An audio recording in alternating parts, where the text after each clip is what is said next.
नमस्कार, आप देख रहे हैं 4 PM न्यूज नेटवर्क और मैं हूं आपके साथ प्रगति ठाकुर। हाल ही में हरियाणा और केंद्र शासित प्रदेश जम्मू कश्मीर के चुनाव हुए हैं। हरियाणा विधानसभा चुनाव के नतीजे क्या हुए ये आपके सामने हैं। बीजेपी ने हारी हुई बाजी जीत ली और नायब सिंह सैनी ने बीते गुरुवार को सीएम पद की शपथ भी ले ली। लेकिन कहीं न कहीं हरियाणा चुनाव के नतीजों ने कांग्रेस को काफी निराश किया, जिसके बाद से इंडिया गठबंधन के सहयोगियों का यही कहना है कि हरियाणा में कांग्रेस ने आम आदमी पार्टी, समाजवादी पार्टी जैसे इंडिया ब्लॉक के घटक दलों को साथ नहीं लिया और पार्टी अकेले ही चुनाव मैदान में उतरी थी, जिस कारण हरियाणा की रणभूमि में कांग्रेस को पराजय का सामना करना पड़ा। जिसके बाद से चुनावी गलियों में ये शोर हो रहा है कि आगामी महाराष्ट्र और झारखंड चुनाव में क्या गठबंधन साथ आएगा या फिर कांग्रेस जम्मू कश्मीर की ही तरह लोकल पार्टी के साथ गठबंधन कर चुनावी रणभूमि में उतरेगी। क्योंकि जम्मू कश्मीर में कांग्रेस नेशनल कॉन्फ्रेंस के साथ गठबंधन कर चुनाव मैदान में उतरी। नेशनल कॉन्फ्रेंस सबसे बड़ी पार्टी बनकर भी उभरी और गठबंधन को बहुमत भी मिली, जहां उमर अब्दुल्ला सीएम बने। लेकिन अब खबरें ये भी आ रही हैं कि हरियाणा की हार से सीख लेकर कांग्रेस अब गठबंधन के साथ चुनावी मैदान में उतरेगी। जहां एक तरफ महाराष्ट्र में गठबंधन चुनावी रणनीति बनाने लग गई है, तो वहीं दूसरी ओर झारखंड को लेकर अभी भी सीटों का पेच फंसा हुआ है। लेकिन कहीं ना कहीं जेएमएम और कांग्रेस की तरफ से ये तो साफ हो गया है कि झारखंड की चुनावी रणभूमि में जनता के बीच गठबंधन साथ उतरने वाला है। झारखंड विधानसभा चुनाव का ऐलान होते ही सियासी दलों ने अपने अपने स्तर पर तैयारियां भी शुरू कर दी हैं। अगर सूत्रों की माने तो आम आदमी पार्टी ने भी झारखंड चुनाव को लेकर ये साफ कर दिया है कि आम आदमी पार्टी अपने कैंडिडेट्स नहीं उतारेगी और कहीं ना कहीं इंडिया गठबंधन के साथ मिलकर जनता के बीच चुनावी हुंकार भरेगी। और महाराष्ट्र के चुनाव में भी इस बात की संभावनाएं ज्यादा हैं कि पार्टी चुनाव नहीं लड़ेगी। सूत्रों के मुताबिक आम आदमी पार्टी की ये योजना है कि इंडिया ब्लॉक को मजबूत करने पर ध्यान केंद्रित किया जाए, क्योंकि कहीं ना कहीं हरियाणा चुनाव के नतीजों के बाद इंडिया गठबंधन में खटपट की खबरें सामने आ रही थी, जिसे लेकर ये रणनीति बनाई गई है। झारखंड चुनाव के पहले चरण में 43 सीटों के लिए नामांकन की प्रक्रिया भी शुरू हो गई है, लेकिन दोनों ही गठबंधन सत्ताधारी इंडिया ब्लॉक से लेकर विपक्षी राष्ट्रीय जनतांत्रिक गठबंधन तक सीट शेयरिंग को लेकर भी बात अभी नहीं बन पाई। झारखंड चुनाव के पहले चरण में 43 सीटों के लिए नामांकन की प्रक्रिया भी शुरू हो गई है, लेकिन दोनों ही गठबंधन सत्ताधारी इंडिया ब्लॉक से लेकर विपक्षी राष्ट्रीय जनतांत्रिक गठबंधन तक सीट शेयरिंग को लेकर अभी बात भी नहीं बन पाई है। लेकिन इसी बीच खबरें ये भी आ रही हैं कि इंडिया गठबंधन जल्द ही इस मामले पर बैठक कर सकता है। बिहार में विपक्ष के नेता तेजस्वी यादव 2 दिन के दौरे पर झारखंड पहुंच रहे हैं, तो वहीं कांग्रेस के पूर्व अध्यक्ष और लोकसभा में विपक्ष के नेता राहुल गांधी भी 19 अक्टूबर को रांची में होंगे। राहुल गांधी और तेजस्वी यादव की मुख्यमंत्री हेमंत सोरेन के साथ मीटिंग भी होनी है, जिसमें गठबंधन के घटक दलों में सीट शेयरिंग फॉर्मूले को अंतिम रूप दिया जाएगा। बता दें कि 3 दलों जेएमएम, कांग्रेस और आरजेडी यानी कि 3 दलों के 3 शीर्ष नेताओं की बैठक से पहले अब सीट शेयरिंग का संभावित फॉर्मूला सामने आया। झारखंड में विधानसभा की कुल 81 सीटें हैं और सूत्रों की अगर माने तो इनमें से 43 से 44 सीटों पर सत्ताधारी गठबंधन की अगुआ झारखंड मुक्ति मोर्चा यानी कि जेएमएम चुनाव लड़ सकती है। कांग्रेस को इस गठबंधन में 28 सीटें मिल सकती हैं। लालू यादव की अगुवाई वाली राष्ट्रीय जनता दल यानी कि आरजेडी को 5 से 6 और सूत्रों का यह भी कहना है कि सीट शेयरिंग फॉर्मूले को 1 से 2 दिन में अंतिम रूप दिया जाएगा। लेकिन झारखंड में हुए बीते विधानसभा चुनाव पर अगर नजर डालें तो आपको बता दें कि झारखंड विधानसभा के पिछले चुनाव में जेएमएम, कांग्रेस और आरजेडी ने मिलकर चुनाव लड़ा था। तब जेएमएम ने 43, कांग्रेस ने 31 और आरजेडी ने 7 सीटों पर उम्मीदवार उतारे थे। सीपीआई एमएल को 2019 के झारखंड चुनाव के बाद हेमंत सोरेन की पार्टी ने साथ लिया था।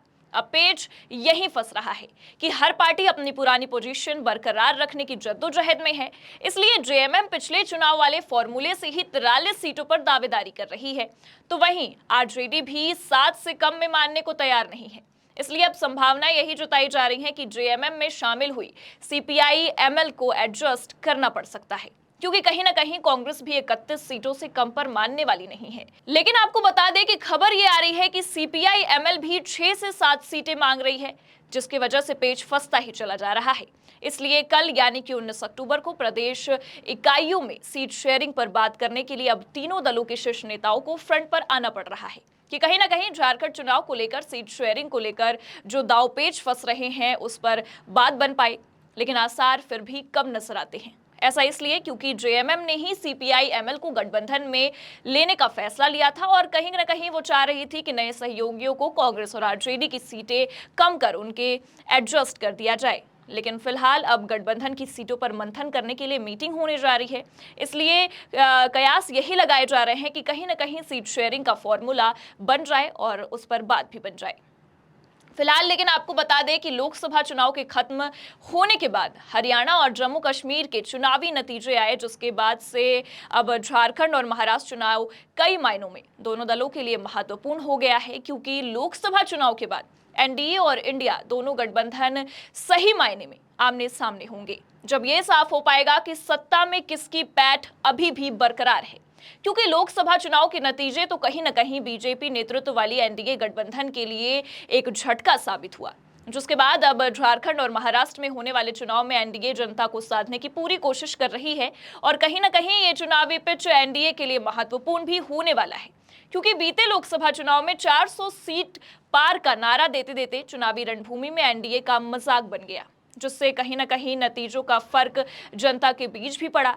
इसलिए ये संभावनाएं हैं कि लोकसभा चुनाव के नतीजों का असर इन आगामी झारखंड और महाराष्ट्र चुनाव दोनों पर पड़ सकता है। तो वहीं दूसरी ओर झारखंड में भी बीजेपी 5 साल सत्ता से दूर रहने के कारण जनता की लोकप्रियता खो चुकी है, इसलिए नतीजे एनडीए के पक्ष में आना मुश्किल हो चला है। तो झारखंड में इंडिया ब्लॉक की अगुवाई झारखंड मुक्ति मोर्चा कर रही है, जिसमें कांग्रेस, आरजेडी और लेफ्ट पार्टियां भी शामिल हैं। इंडिया ब्लॉक के सामने भी ये झारखंड विधानसभा चुनाव काफी महत्वपूर्ण है, क्योंकि लोकसभा चुनाव के बाद इस पहली बड़ी चुनावी फाइट में जीत के साथ दिल्ली और बिहार चुनाव से पहले जीत का मोमेंटम बरकरार रखने की चुनौती भी है। इसलिए इंडिया गठबंधन के लिए भी ये जीत महत्वपूर्ण होने वाली है। बता दें कि हालिया लोकसभा चुनाव के दौरान बीजेपी 240 सीटें जीतकर अकेले दम बहुमत के आंकड़े से पीछे रह गई थी। एनडीए ने बहुमत का आंकड़ा पार किया, लेकिन पिछले चुनाव के मुकाबले सीटें घटकर 293 रह गई थी। लोकसभा चुनाव के नतीजों के बाद से ही इंडिया गठबंधन एनडीए पर भारी पड़ चुका है और कहीं न कहीं विपक्षी इंडिया ब्लॉक के नेता ये दावे कर रहे हैं कि बीजेपी का ग्राफ गिर रहा है, पीएम मोदी के चेहरे का जादू फीका पड़ रहा है और लोकसभा चुनाव के नतीजों ने ये साबित भी कहीं न कहीं कर दिया कि पीएम मोदी के चेहरे पे लड़ा गया चुनाव नतीजों में फेल रहा और प्रधानमंत्री की लोकप्रियता अब देश में कम हो रही है। इसलिए कहीं न कहीं ये संभावनाएं नजर आती दिख रही हैं कि बीजेपी की तरफ से झारखंड और महाराष्ट्र दोनों ही चुनाव में पीएम मोदी का फेस पॉलिटिक्स का हथकंडा नहीं अपनाया जाएगा, क्योंकि लोकसभा चुनाव में जब ये हथकंडा अपनाया गया तो चुनावी नतीजे कुछ और ही हुए। बीते लोकसभा चुनाव की तुलना अगर हम आने वाले झारखंड विधानसभा चुनाव से ही कर ले तो ये साफ है कि कहीं न कहीं इंडिया ब्लॉक का प्रदर्शन अच्छा रहा था। बता दें कि झारखंड की 14 लोकसभा सीटों में से 5 सीटों पर इंडिया ब्लॉक यानी कि कांग्रेस और जेएमएम के उम्मीदवार जीते थे। इसके बाद ये साफ नजर आया कि कहीं न कहीं झारखंड में इंडिया ब्लॉक ने अपनी पैठ बना ली है और जनता के बीच लोकप्रियता बरकरार है। इसलिए इस बार के झारखंड विधानसभा चुनाव में इंडिया ब्लॉक यानी कि इंडिया गठबंधन को जनता से काफी उम्मीदें हैं कि सियासत की करता धरता जनता इंडिया गठबंधन के पक्ष में फैसला सुनाएगी। इंडिया ब्लॉक को इस झारखंड विधानसभा चुनाव में यह साबित करना होगा कि लोकसभा चुनाव में गठबंधन का प्रदर्शन तुक्का नहीं था। तो वहीं दूसरी ओर लोकसभा चुनाव के नतीजों के बाद से जहां एक तरफ बीजेपी को झटका लगना चाहिए था, तो वहीं दूसरी ओर मामला ऐसा दिख नहीं रहा है, क्योंकि झारखंड के साथ साथ महाराष्ट्र में भी अपनी जीत सुनिश्चित करने के लिए बीजेपी काफी आश्वस्त है और हरियाणा चुनाव के बाद तो ये कॉन्फिडेंस और बढ़ चुका है। इसलिए कहीं ना कहीं बीजेपी का ओवर कॉन्फिडेंस इस चुनाव में भी टूटने की संभावनाएं ज्यादा हैं।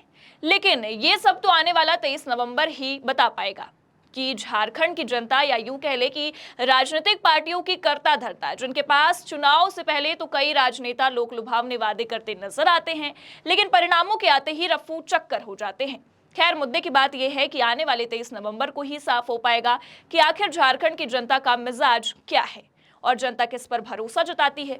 फिलहाल इस मामले पर आपकी क्या राय है कि झारखंड और महाराष्ट्र के चुनावी नतीजे कौन से गठबंधन के पक्ष में आएंगे? कमेंट में जरूर बताइएगा। लेकिन इसी के साथ इस खबर में फिलहाल इतना ही। आप देखते रहिए 4PM न्यूज नेटवर्क। नमस्कार।